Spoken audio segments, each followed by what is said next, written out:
Joining me now to help us understand the data and the polling and all the numbers is Quito Maggi, President and CEO of Main Street Research. Quito, thank you so much for joining me again today. Yeah, thanks for having me again, Tanya. We really enjoyed election night. We did a whole live broadcast for several hours. It's so exciting for me. But the dust has settled, and now we really can analyze the data for what it is. So walk us through some of the numbers in terms of popular vote, in terms of what the overall Canadian voter turnout was. Are we better than worse than we've been in the last few elections?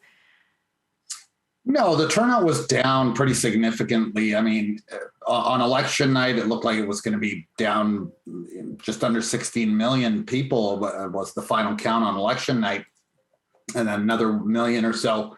But in the last election, 18 million people voted. So it's down over 1 million people. The Liberal vote is down about 500,000. The Conservative vote was down about 500,000.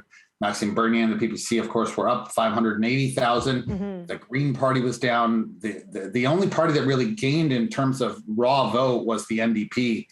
I guess the PPC gained in raw vote, and the NDP gained in raw vote, but really only around just under 100,000 extra votes. So when, like you said, when you look at the parliament we have now and the parliament going in, it looks pretty similar. There are some notable differences.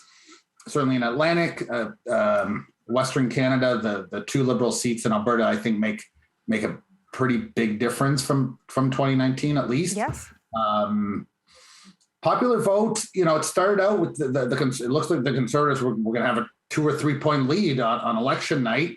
And at the end, it was a 1 point lead. Conservatives 33.6, Liberals 32.7, pretty much exactly where we were again last time. The NDP just under 18%. They were up a little bit, almost 2%. The Greens were way down to 2.3%.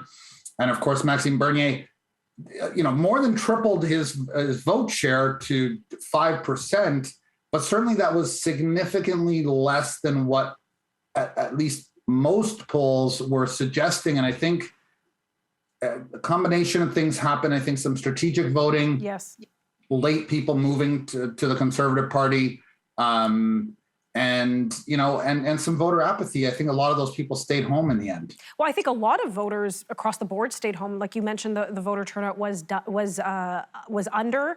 I think there was the option for mail-in ballots. Correct me if I'm wrong, but I didn't see that so widely advertised. I mean, people were discussing it in the news, in news stories and whatnot. But it was an onerous process, and I think that 5 million mark that they thought we would have, we never hit it, obviously. And then come election day, I think people just said, you know what, I'm not into this. I'd rather stay home and watch Jeopardy or something. So definitely a lower voter turnout. I guess it's really the pulse of the nation. They probably really just didn't want this election, did they? As you probably recall, going in, we had done that poll just a few days before the election was called that said 65% of Canadians didn't want the election. Only 35% of people did want this election.